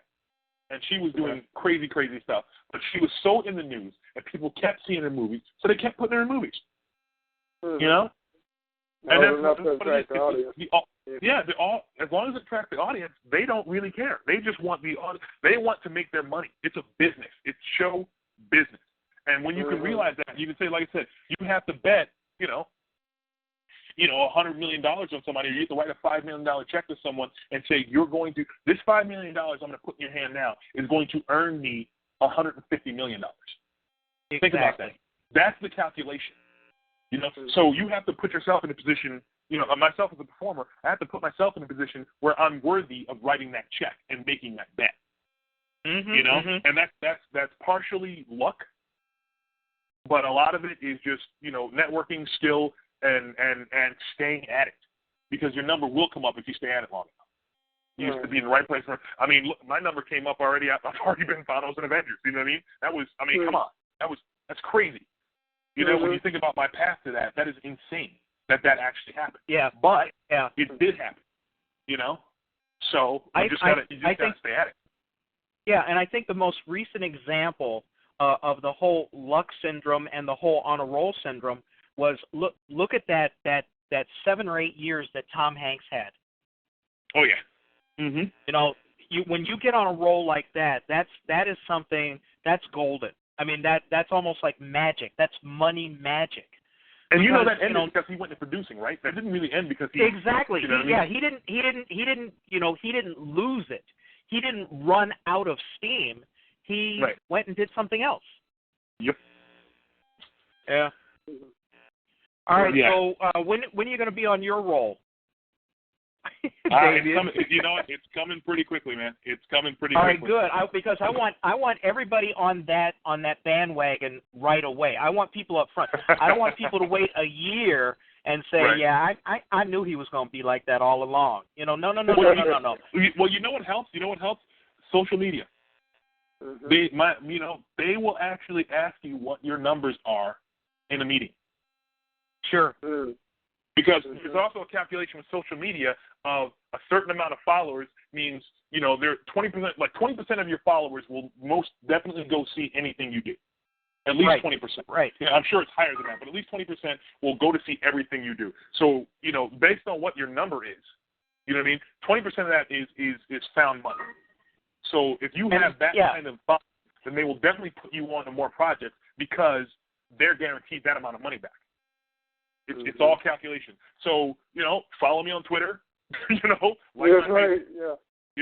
like my Instagram thing. If you want to see me do more stuff, then you have to follow. You have to put your social media behind it. You have to put your dollars behind it. You have to, go on to look at Indiegogo. If eCred appeals to you, go ahead and pledge some money. Give us $1. Give us $5. You know what I mean? I don't like to come off like a beggar, and I'm not. But the thing is this. If I have something you like and you want to see more of it, then throw a little support at it. That's the only way you're going to see it. And it's not just asking for support. It's actually a business and a sociological calculation too. Yeah. Because it's not just I'm giving you $5 and all of a sudden you tipped it in and made your budget. The fact that a person gave you $5 is a business calculation. It's something that someone else is using to measure your worth. You know what I'm saying? Yeah. Yep. And it's crazy when you start to think about that, and when you start to look at, like I said, I've been in this business for a while now, so I'm really starting to get a grasp of what works for me and what my path may be and how things, are airing out for me being, a actor who is black who is in Hollywood. It's an interesting thing, and being looking at the sociological situation. One of the things that I kind of came to realize that I thought was really interesting when you look at black culture is, to my knowledge, and I could be wrong, and probably am, but to my knowledge, black culture is the only non-home culture in America. We're the only one that do not have direct links to our own religion and our own language. And that's so plural. I mean, that's completely plural, but I feel what you're getting at. It's like you're talking thousands of spiritualities, thousands of languages, and I agree with you. And so when you think about that, our identity is completely rooted in America. That's why I don't use the term African American because, I don't know what part of Africa my ancestors are from. I mean, I know some of them, but I'm not from one part of Africa. I have ancestors from several different parts of Africa. So when I say black, it's because, African American to me, it just doesn't fit my experience. Yeah. Well, what it is it's a delineation that you feel comfortable in self-identity. Mm-hmm. And that's the other thing. People always try to take self-identity away from us. And try to assign something else to us. People they want to assimilate us, and they want to assimilate us, and they want to not have to worry about us. They don't want to. They don't want to look at us and have us be a concern. They want to look at us as other and have us be not a concern. It's not a question of. It's for me once again. Trying to look at it from a different standpoint. It's not a question of any need to put us down or keep us in our place and the other stuff. It's need to not question who they are, where they are, and how they got there. You know what I mean? It's like I don't want to, the whole, a lot of people talk about white guilt. And it's like the whole thing is, very few of the people who are completely hit with this all the time are actually responsible for any of the circumstances that led to what's going on now. Exactly. This is something that has been perpetrated over generations.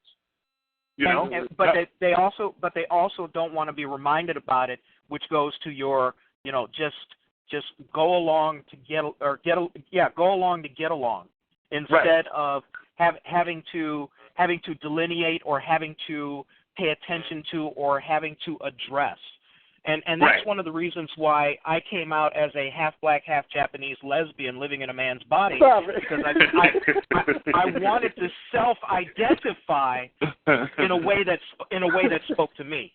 Just which part of what he said is true. I know, right? Another funny thing about America is, America pretty much generated, or the American industry pretty much generated the race construct. Absolutely. Before that, it was class. Mm-hmm. Well, yeah, but see now the two have become inexplicably interrelated. Yeah. Which it was but a only in fairly America. new phenomenon, Only in and America, that new phenomenon. This is how new it was. This started in 1980. That's how recent this is. This is a single generation paradigm shift that can be looked at to have started that recently. And look how the shift from race to class, or excuse me, from class to race. I feel like my research dates it a little further back than that, but okay. Well, the reason why I do that is because I look at things from the basis of politics, okay, and look at how Reagan invented his welfare mother, driving the Cadillac, who was just having children so she could game the system, and what happened was there was such a galactic shift in perception about black folks based upon that paradigm and the successful marketing of that by corporate America. Well, I see what you're saying. That was already in place previous to that, though, because it was of the post. No, it was in place. I agree entirely. It wasn't a new paradigm, but what I'm talking about is I'm talking about the socio-political shift that was the big push behind there, and what it has led to is a kind of a sliding backwards in the regard of black life being even cheaper now than it was maybe even in the 60s, because now we have laws where a white guy can start a fight, and then when he gets his ass kicked, he pulls out a gun and shoots somebody and says, "Well, I was just, I was fearing for my life." Well, yes and no, but see, here's the thing. But here's the thing, Will. Back in the 60s, there would never have been an inquiry. Well, that's true. Actually, we never would have heard about it. You're right. We never would have heard about it. Now there's at least an inquiry about it. Back then, they would have just thrown him in a ditch, walked away. The cops would have came up and said what happened, and been like, "Oh, he got shot," and they'd be like, "Oh, okay." Well, he tripped. He fell. He tripped and fell. I understand what you're saying in terms of the awareness of the circumstances, but it's not that it wasn't happening back then. It's just that it wasn't a thing. Nobody cared. Well, that was just done.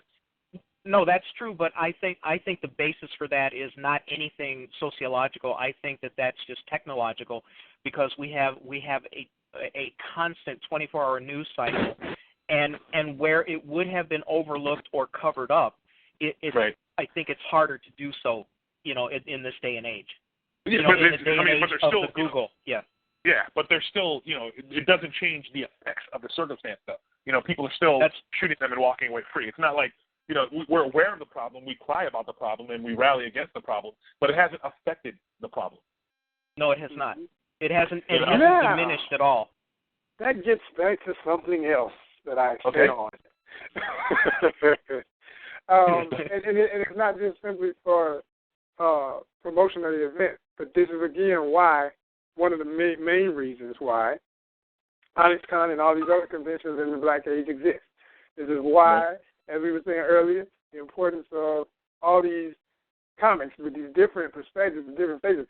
What I was even trying to break down earlier, and when we were talking about the films of the 70s and what started with that movement and what it became. You know, how it started one way with one great intention, and then it went astray.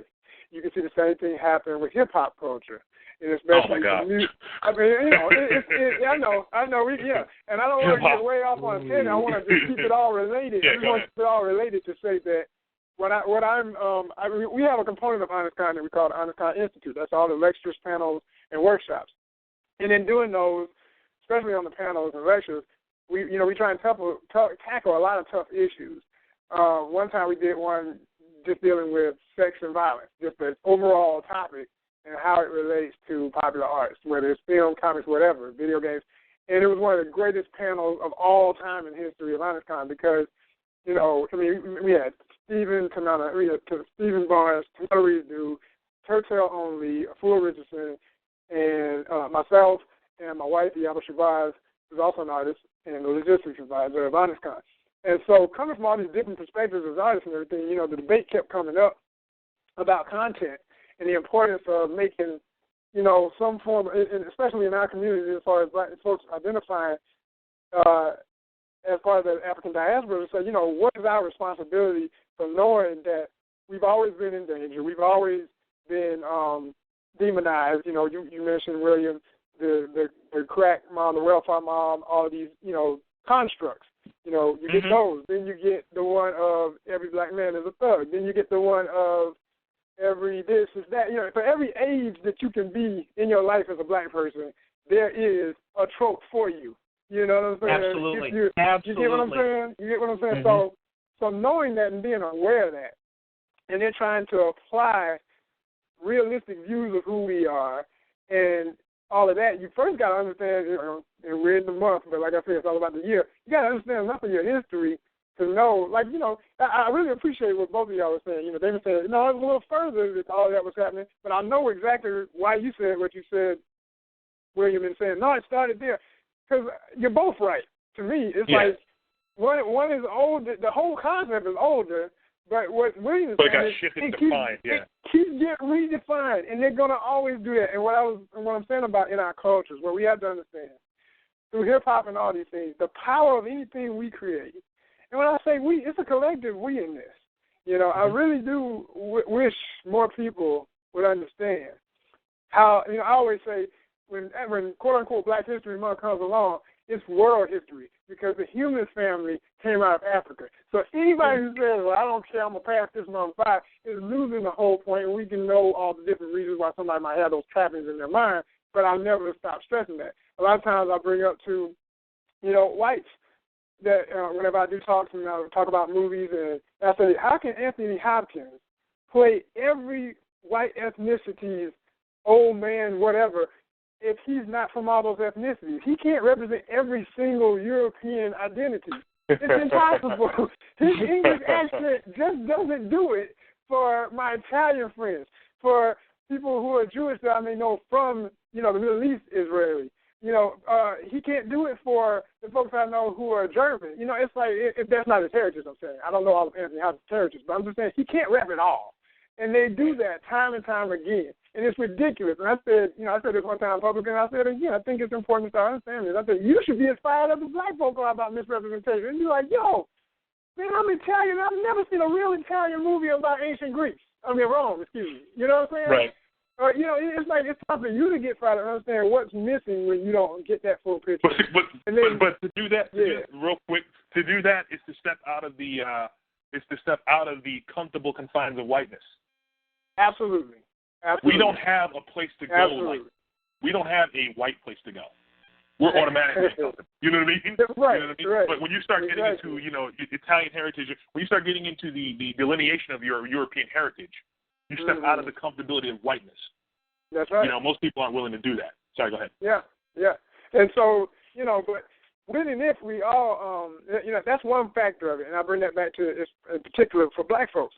when we have a bigger picture of what all that is and truly understand enough of ourselves, and then understand time and time again historically, the only reason those tropes that you were saying about like the welfare model and everything can get established is because sadly, even we believe in some of the traps.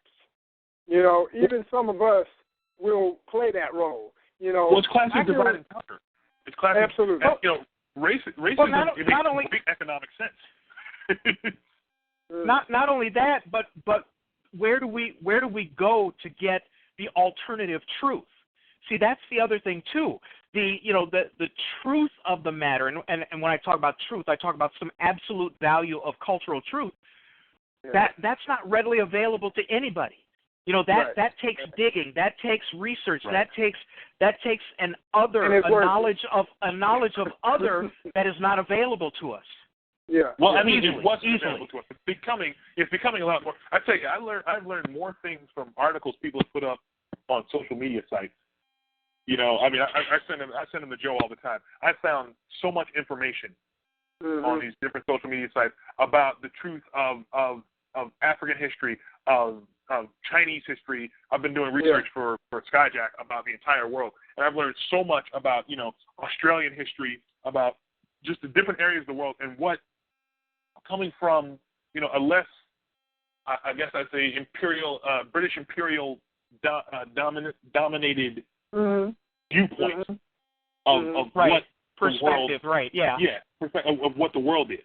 You know what I mean? You learn so much, and it really colors. You know, that's why, you know, people say Americans don't travel. We need to get out of the country and see. Absolutely. You know what I mean? Get out of what we're being. And fortunately for this generation, if you look for it, social media is allowing you to do that without ever leaving your home, without ever leaving your mobile device. You know, so it's quite interesting that, you know, these things are being redefined. But the problem is they're coming in a very, very safe package, which is, you know, you're looking at it on your phone and you're like, wow, that's troubling, and then you keep moving. You know what I mean? Because you were reading that article on your way to something or something like that. So we're actually gaining much more information and becoming much more aware of the circumstances, but we're so busy involved in them that we're not doing anything to change them. Right. You know? Right. In the general way. That's the general way. Right. Obviously, there are individuals who are. And then, what you're talking about is right now the digestion and the trend is passive, and what we're trying to do is trying to find a paradigm where we could turn the dissemination of that information, the implication of what it is, and what it means to us in our identity, and turn that into something that's active, not passive. Right. And one of the most powerful tools of all time, if you look back at, people learn through storytelling. That's right. Thank you. Right. Right. that was the original lessons, the original moral systems and everything like that were told by the fireside. That's how we learned. Right. So when, you know, I believe you guys were speaking about it earlier about representation. When you have no positive representation, when you have no superlative representation of yourself as you rise in age, you do not aspire to be a superlative individual. That's right. Right. You can't. You know. There's nothing to, you know, everything that's being put forth, you know, and this, unfortunately for us, we're coming up in the age of the flawed hero, which I hate. You know, because the flawed hero is the only thing that's moving now. Everybody wants their heroes to have, you know, flaws and to have some kind of dark secret and to be tortured by something and all that. And I don't feel like, look at this. I wasn't a big fan of Man of Steel because that's not my Superman. You know, Superman for me is, you know, he's hopeful. I caught some of it, but it was like a sad hope. I want Superman to be the guy who does what's right because he's so powerful that he can. And that he doesn't, you know, there are very few consequences. When you think about it, one of the things that they really, the consequences for Superman doing the right thing are always exterior. They're very rarely interior. You know, going back to the movie, there was no need for him to steal the clothes without doing something nice to that family. There was, you know, stuff like that. You know what I mean? It's like little things that for me really spoke to destroying the truck. You know, it's like he didn't need to do. There was no gain from these actions in terms of looking at this character as an icon, as a personification of everything we would aspire to be if we had that power. Well, I mean, come on, the original Truth, Justice, and the American Way. I mean, that was completely absent from the movie. Right. Yeah. And it's like, but the worst part about it for me was he showed more of that as a child than he did when he was an adult traveling the world. You know, those kids picked him up and he squeezed that. You know, he squeezed that pole, but he didn't do anything to those kids. Right. So he showed that kind of forbearance as a child, and then as an adult, he did not. And I was like, wait. You know, but it's like, but why does, I mean, if you look at a hero, you know, if you look at a hero and you just a guy who does the right thing, I mean, that needs to come back as being popular so that we can push these cultural icons forward. Because until we can make superlative heroistic. What's the word here? If we can make these superlative hero characters that actually act like heroes, you still won't. You know what I mean? Well, not only that, but once you bring that back, you restore the universal appeal, because those are all values that we can that are common to us, regardless of, you know, our origin 400 years ago, or for, you know, you see what I'm saying? So so you're right. What has happened is what we would think of as conventional heroes in, you know, from our past have become morally bankrupt. They become, you know, subsumed into this whole, you know, you're only human, so it's okay. You know, it's really this whole, you know, you're only human, so it's okay that you do this horrible, that you have this horrible side to yourself, and that you occasionally let it out. It's like, you know what? We all know people who just don't do things that are wrong. You know what I mean? We all know at least one. Think about it. You have one acquaintance or one person in your life who just does the right thing. Yeah. Yeah. You know? Yeah. And they that's just who they are. But then it always. Go ahead. And I'll tell you. Well, yeah, but that's just who they are, and it's like, why is that like mocked? You know, why is it mocked to do the right thing? Why is it mocked to be like, hey, I'm going to do this and keep your word? Why have we come to a place where it's so important to try to get ahead that you will, you know, demean and denigrate and, you know, just do whatever you can to make everyone else who's not doing what you're doing seem like a problem? We said the answer. We said the answer previously. We were talking about the formula mindset of the A, B, and the C. Yep. It's like, it's just that simple. It's like, well, it goes deeper than that, but financially, and that's what, and we all know in the capitalist system, that's what's driving the mind state. So if they, and then, you know, also, you know, if you got people who have evil intent. Well, guys, wait, I hate to break this up, but okay. We're gonna run out of show in a I just noticed that. Wow. Yeah, I was. So let me do this. Let me quickly sum up. This has been a great discussion. I'm going to have you both back. We've been talking to Joe Wheeler the third, and he is the mind behind Onyxcon, which is in Atlanta. What month? I'm sorry. Okay, yeah, we have three events this year. We got one next Saturday is Onyxcon Sankofa. This is our Black History celebration. It's March 1st because we are marching forth into the rest of this year, 365 Black History. Onyxcon celebrating the impact, contributions, and presence of the African diaspora in all realms of imagination. And in August, you can join us for Onyxcon 6, and that'll be August 15th and 16th. And for those of you who are going to be looking for more information as we get closer to it, we're going to have Joe put the dates and all of the particulars up on the events calendar at the BlackScienceFictionSociety.com website. And Damion, where's the nearest place where we could see you right away, either on Netflix or whatever? What you got going? I'm sure they're still running Real Husbands of Hollywood seasons 2. So you can see me on BET. I pop up all the time, man. I'm just all over the place. You know, you can see me on HBO Go or Netflix for True Blood season 4. Avengers is everywhere. I was actually in Star Trek. I know we didn't get into it, but I was on the first Star Trek. You know, Indiegogo. for Geek Cred. There'll be updates to that campaign, weekly. We have weekly updates on that, and there'll be some new tape coming out relatively soon. I'm all over the place, man. Just look me up on social media, type in my name, I come up. Yeah, look for him on social media if you want to see more about what he's done in terms of television, webisodes, and movies. Check him out on IMDb. This is Perennial Bad Penny, Damion Poitier. You'll find him everywhere. Listen, we got to wind this up. We're running out of time. I want to thank you guys for being here. Let everybody know. I want to remind everybody that this show is every Friday evening at 9 p.m. Eastern Time, and that it is this show is the Genesis Science Fiction Radio Show, and it is a service of the BlackScienceFictionSociety.com website. Check us out. Tell your friends to look us up. Tell your friends to check out the show. And I'm going to turn it over to our peerless leader, Jarvis Sheffield, to close out the show. Awesome. Thank you, William. Thank you. Thank you very much. And it's about to stop recording.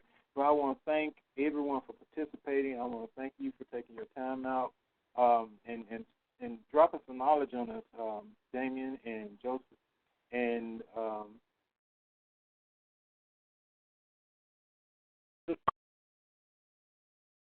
hello?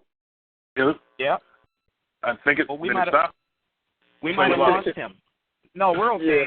You'll hear the recording conclude, but hang around just a couple seconds after that so we could chat up a couple things. And so since Jarvis fell out, I want to thank everybody for being here. Thank everyone who logged on for their support and all the people who listen to this as a podcast.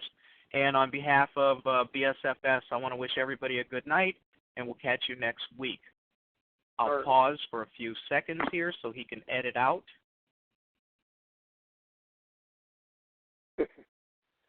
All right, that's enough. All right, that's enough. All right, that's enough. All right, that's enough. All right, that's enough. All right, that's enough. All right, that's enough. All right, that's enough. All right, that's enough. All right, that's enough. All right, that's enough. All right, that's enough. All right, that's enough.